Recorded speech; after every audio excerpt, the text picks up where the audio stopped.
నమస్కారం ఘంటారావానికి స్వాగతం. ముందుగా ప్రధాన అంశాలు. ప్రధాని ప్రారంభించిన ప్రాజెక్టులు ఏపీని మార్చివేస్తాయన్న పవన్. మోదీ కృషి చరిత్రలో నిలిచిపోతుందని కితాబు.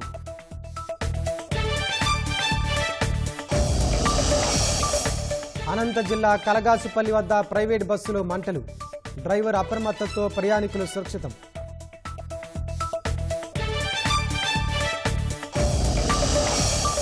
నేడు 200 మంది మావోయిస్టులతో కలిసి లొంగిపోనున్న ఆసన్న. హింసను వేడాలంటూ సహచరులకు సందేశం.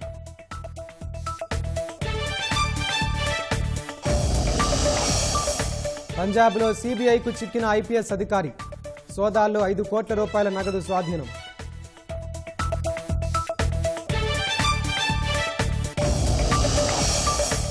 రష్యా ఉక్రెయిన్ యుద్ధం ముగింపునకు ట్రంప్ ప్రయత్నాలు. నేడు జెలెన్స్కీతో త్వరలో పుతిన్తో భేటీ కానున్నట్లు వెల్లడి.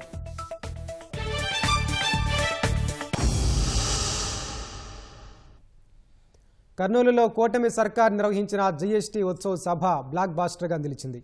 ప్రధాని మోదీ ముఖ్య అతిథిగా పాల్గొన్న ఈ సభకు రాష్ట్ర నలుమూల నుంచి జనం భారీగా తరలివచ్చారు. భారత్ మాతాకి జై అంటూ నినదించారు. త్రివర్ణ పతాకాలను రెపరెపలాడిస్తూ జనమంతా సభలో ఫుల్ జోష్ నింపారు. దీంతో ప్రధాని, సీఎం, డిప్యూటీ సీఎం సహా ఇతర నేతలు రెట్టించిన ఉత్సాహంతో కనిపించారు. సోదరి మణులకు నమస్కారములు. జీఎస్టీ సంస్కరణల విజయోత్సవ సభ కర్నూలులో కోలాహలంగా సాగింది. జీఎస్టీ సంస్కరణల వల్ల ప్రజలకు చేకూరే ప్రయోజనాలపై నెల రోజుల పాటు 1,00,000కు పైగా సభలు, సమావేశాల ద్వారా ప్రజల్లో అవగాహన కల్పించే కార్యక్రమాన్ని ఒక యజ్ఞంలా చేపట్టిన ముఖ్యమంత్రి చంద్రబాబు సారథ్యంలోని కూటమి ప్రభుత్వం విజయోత్సవ సభను అంతే అట్టహాసంగా నిర్వహించింది. రాష్ట్ర నలుమూలల నుంచి ప్రజలు భారీగా రావడంతో సభా ప్రాంగణమంతా జనసంద్రంగా మారింది. విశాఖలో 1.33 లక్షల కోట్ల భారీ పెట్టుబడితో డేటా సెంటర్ ఏర్పాటుకు గూగుల్తో ఒప్పందం జరిగిన 2 రోజులకే జీఎస్టీ విజయోత్సవ సభ జరగడంతో అందరిలో ఆ జోష్ కొట్టొచ్చినట్లు కనిపించింది. కర్నూలులో సభలో ఎటు చూసినా ఉత్సాహం వెల్లివిరిసింది. దేశభక్తి నినాదాలు మిన్నంటాయి. ప్రధాని మోదీ, సీఎం చంద్రబాబు, ఉప ముఖ్యమంత్రి పవన్ కళ్యాణ్, మంత్రి లోకేష్ ప్రసంగిస్తున్నప్పుడు విశేష స్పందన లభించింది. వేదికపై నుంచి వినిపించిన జయహో పాటకు ప్రజలు జెండాలు ఎగరవేస్తూ గొంతు కలిపారు. మరోవైపు ప్రధాని మోదీ సైతం ఎంతో ఉత్సాహంగా కనిపించారు. జీఎస్టీ సంస్కరణల ప్రయోజనాలు దేశం మొత్తానికి తెలిసేలా భారీ స్థాయిలో విజయోత్సవ సభను నిర్వహించిన ముఖ్యమంత్రి చంద్రబాబు, ఉప ముఖ్యమంత్రి పవన్ కళ్యాణ్, మంత్రి నారా లోకేష్లపై ప్రధాని ప్రశంసల జల్లు కురిపించారు. ముఖ్యమంత్రి చంద్రబాబు ప్రసంగం ప్రారంభిస్తూనే అందరితో భారత్ మాతాకి జై అనిపించారు. మోదీ ప్రతి ఎన్నికలోనూ గెలుస్తూనే ఉండాలని, అది జరిగితేనే భారత్ అభివృద్ధి చెందుతుందన్నారు. మోదీకి సభికులతో జయజయధ్వానాలు చేయించారు. మోదీకి మద్దతుగా చప్పట్లు కొట్టాలని చంద్రబాబు కోరడంతో సభా ప్రాంగణమంతా మారుమోగింది. ప్రధాని తన ప్రసంగంలో శ్రీశైలం మల్లికార్జునుడిని, మంత్రాలయం గురు రాఘవేంద్ర స్వామిని, మహానంది నరసింహస్వామిని ప్రస్తావించినప్పుడు ఇదే స్థాయి స్పందన కనిపించింది. భారత్ మాతాకి, భారత్ మాతాకి, భారత్ మాతాకి, తెలుగు తల్లికి, తెలుగు తల్లికి, తెలుగు తల్లికి. కర్నూలులో ఒకే రోజు 13,430 కోట్ల విలువైన ప్రాజెక్టులు ప్రధాని మోదీ ప్రారంభించడాన్ని ఆంధ్రప్రదేశ్కు నవోదయంగా ఉప ముఖ్యమంత్రి పవన్ కళ్యాణ్ అభివర్ణించారు. ఏపీ ప్రయాణం కర్నూలులోనే 72 ఏళ్ల క్రితం ప్రారంభమైందని గుర్తు చేశారు. అదే పవిత్ర భూమి నుంచి రాష్ట్ర అభివృద్ధి, సంక్షేమం దిశగా పునర్జన్మ లభించిందన్నారు. ఇది కేవలం ప్రారంభోత్సవం కాదన్న ఆయన దృఢ సంకల్ప ప్రకటనగా పేర్కొన్నారు. ప్రధాని ప్రారంభించిన ప్రాజెక్టులు ఏపీని సమూలంగా మార్చివేస్తాయన్నారు.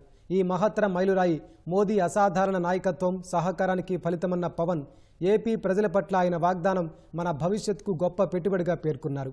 మోదీ నిరంతర కృషి చరిత్రలో చిరస్థాయిగా నిలిచిపోతుందన్నారు. తాము కూడా భుజం భుజం కలిపి నిరంతరం కృషి చేస్తామన్నారు.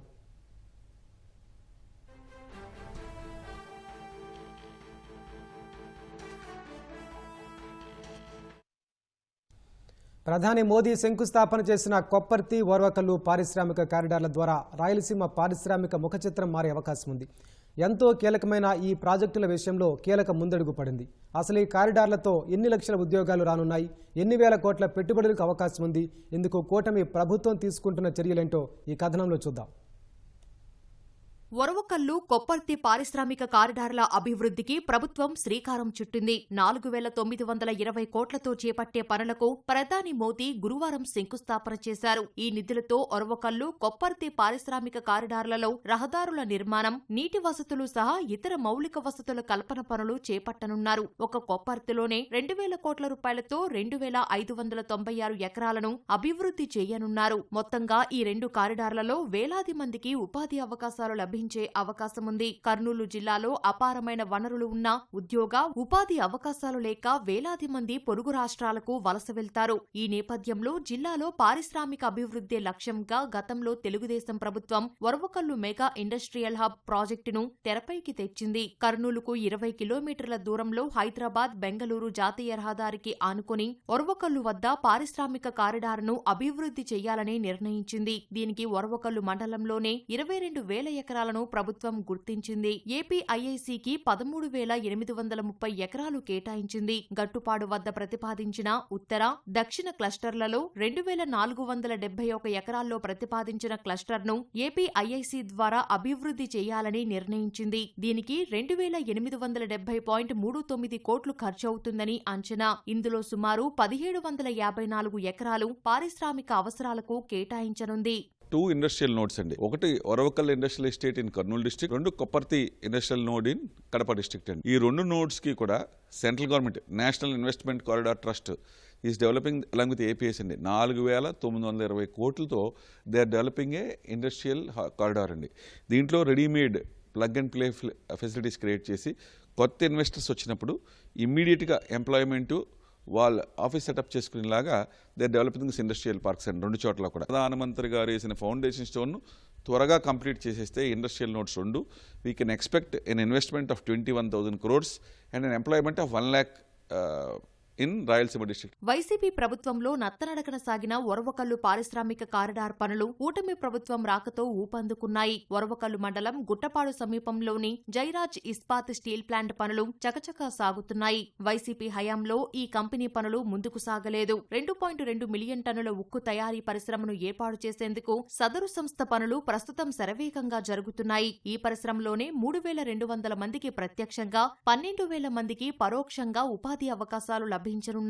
ఒరవకల్లు పారిశ్రామిక హబ్ అభివృద్ధికి కేంద్రం కూడా ముందుకొచ్చింది. మొదటి దశలో 2,600 ఎకరాల్లో, రెండో దశలో 2,100 ఎకరాల్లో మొత్తం కలిపి 4,700 ఎకరాల్లో అభివృద్ధి చేయనున్నారు. ఇందులో రోడ్లు, డ్రైనేజీలు, నీటి వసతి, విద్యుత్ తదితర మౌలిక వసతులు కల్పించనుంది. ఇప్పటికే కేంద్ర ప్రభుత్వం మొదటి దశలో ఎంఎస్ఎంఈ పార్కు అభివృద్ధికి 2,786 కోట్లు ఖర్చు చేయనున్నట్లు ప్రకటించింది. తద్వారా 12,000 కోట్ల పెట్టుబడులు వచ్చే అవకాశముందని, 45,000 మందికి ఉపాధి అవకాశాలు లభిస్తాయని అంచనా వేస్తున్నారు.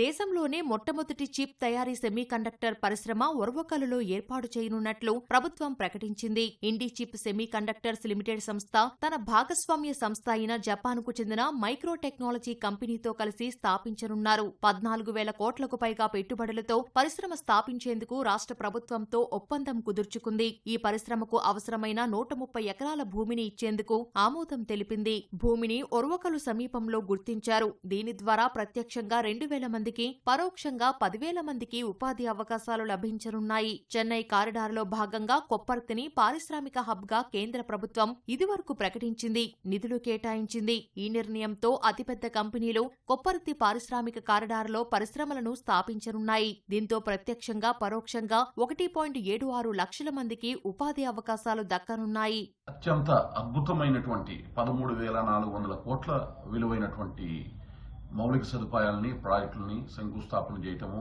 ప్రారంభోత్సవం చేయటము, లక్షలాది మంది రాయలసీమ వాసులు హాజరైనటువంటి ఈ సభసాక్షిగా జాతికి ఆవిష్కృతం చేయటం జరిగింది. సంకల్పంతో కార్యక్రమాన్ని గతంలో ప్రకటించడం జరిగింది. ఆ యొక్క ప్రకటనని వాస్తవ రూపం దాలుస్తూ దానికి కావలసినటువంటి నిధులు విడుదల చేసి అభివృద్ధి చేయాలి ఆ పారిశ్రామిక వార్డులు అని నిర్ణయం తీసుకోవడం జరిగింది. 5 ఏళ్ల కిందటే విశాఖపట్నం చెన్నై పారిశ్రామిక కారిడార్లో భాగంగా కొప్పర్తిని అభివృద్ధి చేయాలని కేంద్రం భావించినా గత వైసీపీ ప్రభుత్వం సహకారం లేకపోవడంతో అది కార్యరూపం దాల్చలేదు. కానీ సీఎం చంద్రబాబు తీసుకున్న చొరవతో రాయలసీమ నడిపొట్టున ఉన్న కడప శివారులో కమలాపురం నియోజకవర్గంలో పెండ్లిమర్రి, సీకే దిన్నె, వల్లూరు మండలాల్లోని 6 గ్రామాల పరిధిలో 6,740.44 ఎకరాల్లో కారిడార్ ఏర్పాటైంది. 17,310 కోట్ల పెట్టుబడులు ఆకర్షిస్తూ కొప్పర్తి పారిశ్రామిక నోడ్గా గుర్తిస్తూ నోటిఫికేషన్ జారీ చేసింది. తద్వారా రవాణా మార్గాలు, ఉపాధి అవకాశాలతో జిల్లా సహా పరిసర ప్రాంతాల దశ మారనుంది. ఒరవకల్లు, కొప్పర్తి పారిశ్రామిక కారిడార్లతో అభివృద్ధితో కడప, కర్నూలు జిల్లాలకు మంచి రోజులు రానున్నాయి. వృధాగా పడి ఉన్న వేలాది ఎకరాల్లో పారిశ్రామిక ప్రగతి పరుగులు పెట్టనుంది. ఫలితంగా లక్షలాది మంది యువతకు ఉపాధి అవకాశాలు లభించనున్నాయి. హింసా మార్గాన్ని వీడి జనజీవన స్రవంతిలోకి రావాల్సిన సమయం ఆసన్నమైందని మావోయిస్టు అగ్రనేత ఆసన్న సహచర మావోయిస్టులకు పిలుపునిచ్చారు. సహచరులో కొంతమంది ఇంకా పోరాటం కొనసాగించాలని కోరుకుంటున్నారని, ప్రస్తుత పరిస్థితుల్లో సొంత భద్రతను పరిగణలోకి తీసుకోవాలని సూచించారు. ఇవాళ ఉదయం 11 గంటలకు బస్తర్ జిల్లా జగదల్పూర్లో నిర్వహించే కార్యక్రమంలో ఛత్తీస్గఢ్ సీఎం విష్ణుదేవ్ సాయి సమక్షంలో ఆసన్న, ఆయన సహచరులు సహా 200 మంది మావోయిస్టులు ఆయుధాలను అప్పగించనున్నారు. దేశంలో మావోయిస్టు ఉద్యమ చరిత్రలో మరో అతిపెద్ద లొంగుబాటుకు సమయం ఆసన్నమైంది. పొలిట్ బ్యూరో సభ్యుడు మల్లోచుల వేణుగోపాల్ 60 మంది సహచరులతో మహారాష్ట్ర సీఎం ఎదుట ఇప్పటికే లొంగిపోగా ఛత్తీస్గఢ్ లో భారీగా మావోయిస్టులు లొంగిపోనున్నారు. సీఎం విష్ణుదేవ్ సాయి, హోంమంత్రి విజయ్ శర్మ ఎదుట 200 మంది లొంగిపోనున్నారు. వీరిలో మా డివిజన్ కార్యదర్శి రనిత, 2 దండకారణ్యం స్పెషల్ జోనల్ కమిటీ సభ్యులు, 15 మంది డివిజనల్ కమిటీ సభ్యులు ఉన్నారు. గురువారం రాత్రే 200 మందితో కూడిన ఈ బృందం జగదల్పూర్ చేరుకుంది. మావోయిస్టు అగ్రనేత ఆసన్న ఎలియాస్ రూపేష్ లొంగిపోయే ముందు తన సహచర మావోయిస్టులకు భావోద్వేగ సందేశమిచ్చారు. క్లిష్ట పరిస్థితుల్లో లొంగుబాటు నిర్ణయం తీసుకున్నామని, సహచరుల్లో కొంతమంది ఇంకా పోరాటం కొనసాగించాలని కోరుకుంటున్నారని ఆయన చెప్పారు. కానీ ప్రస్తుత పరిస్థితుల్లో సొంత భద్రతను పరిగణలోకి తీసుకోవాలని సహచర మావోయిస్టులు ఇది అర్థం చేసుకోవాలని సూచించారు. హింస మార్గాన్ని వీడి జనజీవన స్రవంతిలోకి రావాల్సిన సమయం ఆసన్నమైందన్న ఆసన్న అడవుల్లో ఇతర రాష్ట్రాల్లో ఉన్న మావోయిస్టులు లొంగిపోవాలనుకుంటే తన నెంబర్ను సంప్రదించాలని కోరారు. तरीका हमने लिया उस पर आपत्ति है. आप लोगों का सुरक्षा का चिंता जरूर है. हमें पहले हम बचना है, बाद में हम क्या करना है करके सोच सकते. जो मौका है उसको इस्तेमाल कर सकते. जो साथी लोग हैं ये तो इस प्रक्रिया के बारे में क्या हो रही जानकारी भी नहीं है. अभी मीडिया के जरिए ये सब तो पता चलेगा, तब आप लोग भी अगर सोचने से इस प्रक्रिया में आना चाहे तो फिर क्या तरीका कुछ तो रहना चाहिए करके मैं सोच के मैं एक मेरा कांटेक्ट नंबर दे रहा हूँ. 6267138163.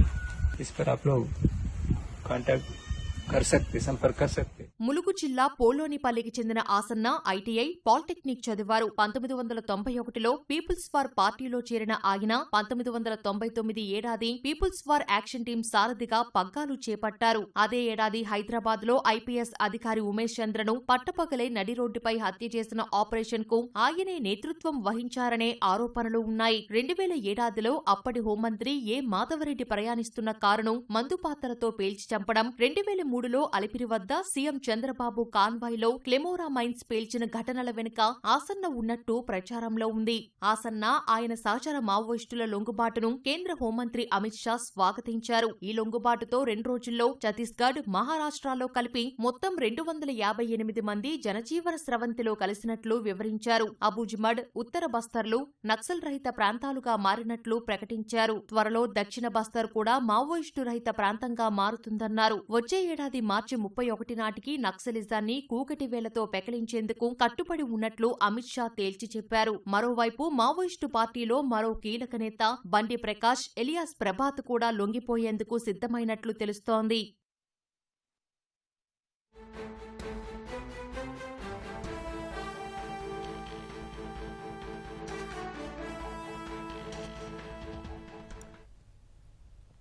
ఛత్తీస్గఢ్లో మావోయిస్టు కేంద్ర కమిటీ సభ్యుడు రూపేష్ అలియాస్ ఆసన్ సహా 200 మంది మావోయిస్టులు లొంగిపోయేలా ప్రభుత్వం ఏర్పాట్లు చేసింది. బస్తర్ జిల్లా జగదల్పూర్లో కార్యక్రమం జరగనుంది. దీనికి సంబంధించి పూర్తి వివరాలు మా ప్రతినిధి మహేష్ తివారీని అడిగి తెలుసుకుందాం. మహేష్ తివారీ, చెప్పండి, ఆయుధాలతో లొంగిపోనున్న మావోయిస్టుల్లో ముఖ్య వివరాలేంటి? ప్రభుత్వం ఎలాంటి ఏర్పాటు చేసింది? మావోయిస్ట్ ఉద్యమంలో అగ్రనాయకుడుగా పేరు పొందిన మావోయిస్ట్ సెంట్రల్ కమిటీ సభ్యుడు మల్లోజుల వేణుగోపాల్ అలియాస్ భూపతి అలియాస్ సోను అడవి బాట విడిచి జనజీవన స్రవంతిలో కలిసిన తర్వాత ఆయనే నాయకంలో ఆయనతోటి పనిచేసిన 200 మావోయిస్టులు ఇవాళ లొంగిపోతానికి రెడీ అయ్యారు.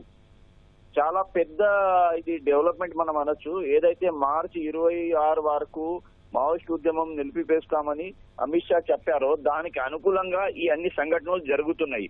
భూపతి వస్తారా లేదా అని మాటలు ఉన్నప్పుడు భూపతి మొన్న 60 మంది మావోయిస్టులతోటి గడ్చిరోలిలో మహారాష్ట్ర సీఎం దేవేంద్ర ఫడ్నవీస్ వద్ద సరెండర్ చేశారు. దాని తర్వాత నిన్న జరిగిన చాలా పెద్ద డెవలప్మెంట్. అబు జమాడ్ అంటే మావోయిస్టులకు కంచుకోట అని అంటారు. చాలా పెద్ద అడవి ప్రాంతం. ఆ ప్రాంతంలో మొత్తం వాళ్ళదే జనతానా సర్కార్ ఉంటుంది. అలాంటి ప్రాంతంలో సెక్యూరిటీ ఫోర్సెస్ ఎన్నో ఆపరేషన్స్ చేశాయి.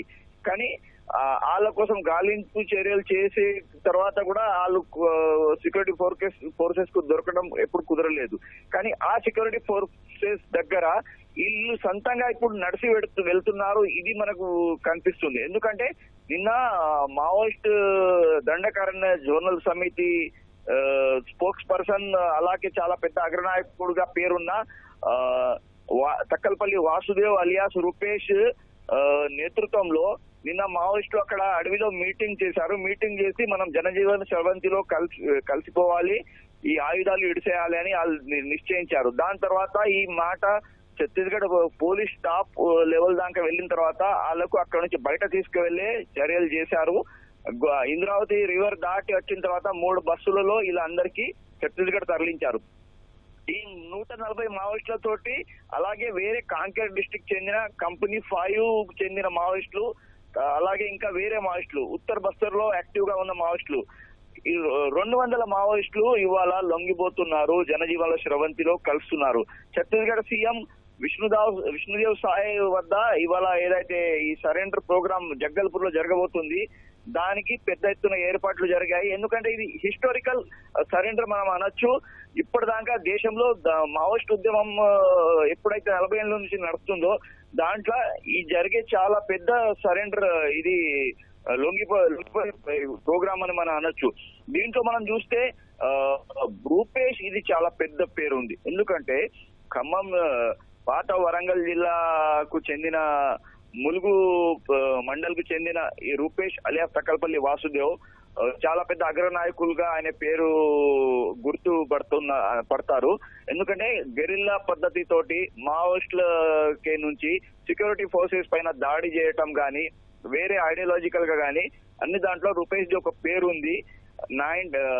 మనం చూడొచ్చు 2000 లో ఆంధ్రప్రదేశ్ హోమ్ మినిస్టర్ మాధవ్ రెడ్డి పైన జరిగిన దాడి గాని, లేకుంటే 2003 సంవత్సరంలో తిరుపతి దగ్గర జరిగిన దాడిలో ఆంధ్రప్రదేశ్ సీఎం చంద్రబాబు నాయుడు పైన జరిగిన దాడి, దాంట్లో రూపేష్ ది చాలా పెద్ద కీలకమైన పాత్ర అని అనొచ్చు. దాని తర్వాత దండకరంలో మావోయిస్ట్ లీడర్షిప్ ఆయనకు చాలా పెద్ద బాధ్యతలు ఇచ్చారు. దాంట్లో ఆయన ఇప్పుడు స్పోక్స్ పర్సన్ గా ఉన్నారు. తర్వాత వేరే రకంగా కూడా యాక్టివ్ గా ఉన్నారు. ఆయన మీద చూస్తే మనం అన్ని స్టేట్లు కలిసి 1 కోటి పైన బహుమానాలు ఉంటాయి. అలాంటి రూపేష్ లొంగిపోకటం, ఎందుకంటే ఆయన భూపతి మల్లోజుల వేణుగోపాల్ తోటి కలిసి పనిచేశారు. ఆయనే చాలా పెద్దగా వాళ్ళ ఇద్దరి మధ్యలో ఉన్న ఒక మైత్రిపూర్ణ ఒక ఫ్రెండ్షిప్ గాని, తర్వాత దాంతో చూస్తే ఎప్పుడైతే భూపతి ఈ సీజ్ ఫైర్ గాని, కాల్పుల విరమణ, అలాగే వేపన్స్ ఇడిచి వేయటం గాని దాని విషయంగా ఎప్పుడైతే లేఖ విడుదల చేశారో దాని తర్వాత కొన్ని రోజుల క్రితమే అబుజమాడ్ లో ఉన్న ఈ కమిటీ ఏదైతుందో ఈ భూపతికి సపోర్ట్ గా లేఖ విడుదల చేసింది. దాంట్లో రూపేష్ ది కూడా చాలా పెద్ద రోల్ ఉంది. అప్పుడే అనుకున్నారు కి మావోయిస్ట్ ఉద్యమంలో భూపతి తర్వాత వీళ్ళు కూడా లొంగే అవకాశాలు ఉన్నాయని. అదే రకంగా ఇప్పుడు సంఘటనలు జరుగుతున్నాయి. మనం చూడొచ్చు జనజీవన స్రవంతిలో ఒక ఏదైతే ఒక ఒక విజన్ పట్టుకొని వీళ్ళు అడవిలో దండకారణ్యంలో వెళ్ళారు. ఒక ఐడియాలజికల్ వార్ గా మనం 40 సంవత్సరాల నుంచి కొండపల్లి సీతారామయ్య స్టార్ట్ చేసిన ఈ ఉద్యమం ఇవాళ ఒక వేరే స్థాయికి వచ్చింది అని మనం అనొచ్చు. ఎందుకంటే ఈ ప్రస్తుతం ఉన్న సమయంలో ఫోర్సెస్ నుంచి జరిగే పెద్ద ఆపరేషన్స్ కానీ, అలాగే ఆ ఆపరేషన్స్ లో చాలా పెద్ద అగ్రనాయకులు నంబాల కేశవ్ గాని, లేకుంటే వేరే కాదర్ సత్యనారాయణ గాని, ఇలాంటి పెద్ద నాయకులు మృతి చెందారు. దాని తర్వాత ఇంకా కొన్ని క్యాడర్స్ కూడా మృతి చెందారు. అలాంటి సమయంలో ఒక భయమైన ఆందోళన వీళ్ళ దాంట్లో ఉంది. ఎందుకంటే ఇప్పటిదాకా మనం చూసాం అబూ జమాడ్ అంటే మావోయిస్టులకు కంచుకోట. అలాంటి అబూ జమాడ్ లో కూడా ఫోర్సెస్ వెళ్తున్నాయి, అక్కడ పెద్ద ఆపరేషన్ చేస్తున్నాయి, అక్కడ అవుట్ పోస్ట్ పెడుతున్నారు. అంటే ఇప్పుడు వాళ్ళకి సేఫ్ జోన్ అన్నది లేదు. కర్రెగట్ట ఆపరేషన్ తర్వాత ఫోర్సెస్ చాలా అగ్రెసివ్ గా లోపల దూసుకు వెళ్తున్నాయి. ఈ ఆపరేషన్స్ చూస్తే మావోయిస్టులకు ఒక వేరే రకంగా ఆలోచన వచ్చింది. ఎందుకంటే ఫేస్ చేయాలి సెక్యూరిటీ ఫోర్సెస్ అంటే వాళ్ళకు చాలా బలమైన ఆయుధాలు ఉండాలి, అన్ని ఉండాలి. ఇప్పుడు మనం చూస్తే గడ్చిరోలి C60 కమాండో ఫోర్స్ అనొచ్చు, అలాగే ఛత్తీస్గఢ్ లో ఉన్న సరెండర్ చేసిన మావోయిస్టుల నుంచి తయారు చేసిన DRG, ఛత్తీస్గఢ్ పోలీస్ గాని, లేకుంటే సెంట్రల్ ఫోర్సెస్ గాని, వీళ్ళందరూ కలిసి ఒక జాయింట్ గా మావోయిస్టుల పైన దాడి చేస్తున్నారు. అలా ఆపరేషన్ జరుగుతున్నాయి. దాంట్లో చాలా పెద్ద సక్సెస్ ఫోర్సెస్ కు దొరుకుతుంది.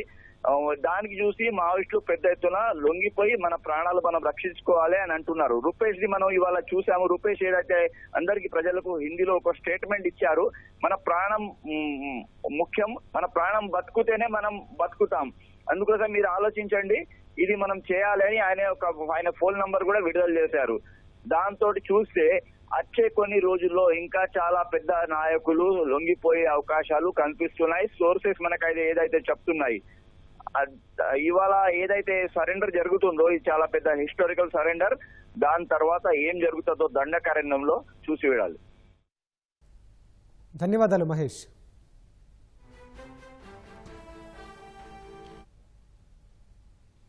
అనంతపురం జిల్లా గార్లదిన్నె మండలం కలగాసుపల్లి వద్ద ప్రైవేట్ ట్రావెల్ బస్సు మంటలు చెలరేగి పూర్తిగా దగ్ధమైంది. డ్రైవర్ అప్రమత్తతో ప్రయాణికులు సురక్షితంగా బయటపడ్డారు. బెంగళూరు నుంచి రాయచూరు వెళ్తున్న ట్రావెల్స్ బస్సు టైరు పేలింది. దీంతో మంటలు వ్యాపించాయి. అయితే డ్రైవర్ ముందుగానే బస్సు ఆపేసి ప్రయాణికులను కిందకు దించేశారు. దీంతో పెను ప్రమాదం తప్పింది. అగ్నిమాపక సిబ్బంది ఘటనాస్థలికి చేరుకుని మంటలు అదుపు చేశారు. అయితే అప్పటికే బస్సు పూర్తిగా దగ్ధమైంది. పంజాబ్లో అవినీతి తిమింగలం బయటపడింది. 8 లక్షల రూపాయల లంచం కేసులో కేంద్ర దర్యాప్తు సంస్థ CBI IPS అధికారి హర్చరణ్ సింగ్ భుల్లార్ను మరో వ్యక్తిని అరెస్టు చేసింది. పంజాబ్ చండీగఢ్లలో భుల్లార్ ఇళ్లలో CBI చేసిన తనిఖీల్లో సుమారు 5 కోట్ల నగదు, కిలోన్నర బంగారు ఆభరణాలు, స్థిరాస్తుల పత్రాలు, 2 లగ్జరీ వాహనాల తాళాలు, 22 లగ్జరీ గడియారాలు లభ్యమయ్యాయి.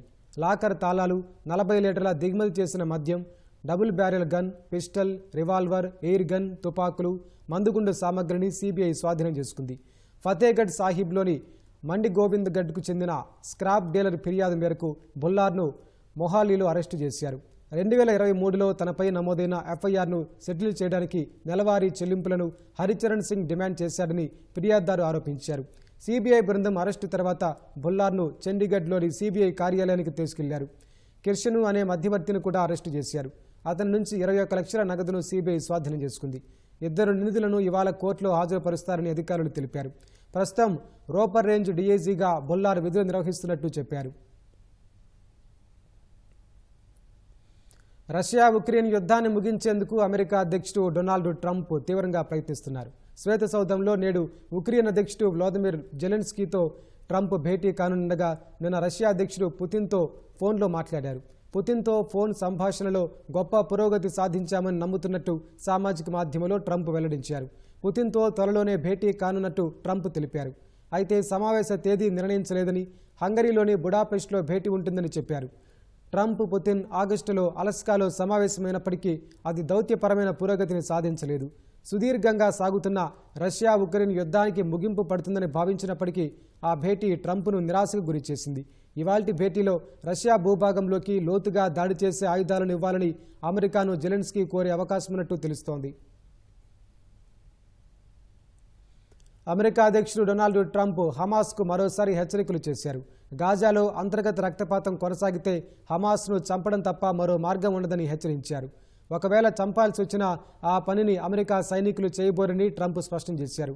తమ ఆధ్వర్యంలో సమీపంలోని కొందరు వ్యక్తులు గాజాలోకి వెళ్లి ఆ పనిని సులభంగా చేసి వస్తారని పేర్కొన్నారు. గాజాలో 2 చెడు ముఠాలను హమాస్ తుడిచిపెట్టిందని ట్రంప్ తెలిపారు. అది తనను బాధించలేదన్న ట్రంప్ అంతర్గతంగా రక్తపాతం కొనసాగితే తీవ్ర పరిణామాలుంటాయని హెచ్చరించారు. బందీల మృతదేహాలను అప్పగించడంలో హమాస్ ఆలస్యం చేస్తోందని ఇంతకుముందు ట్రంప్ హెచ్చరికలు చేశారు. హమాస్ ఆయుధాలను వదలాలని, లేకుంటే హింసాత్మక మార్గంలో వారిని ఆయుధాలు వదిలేలా చేస్తామని చెప్పారు.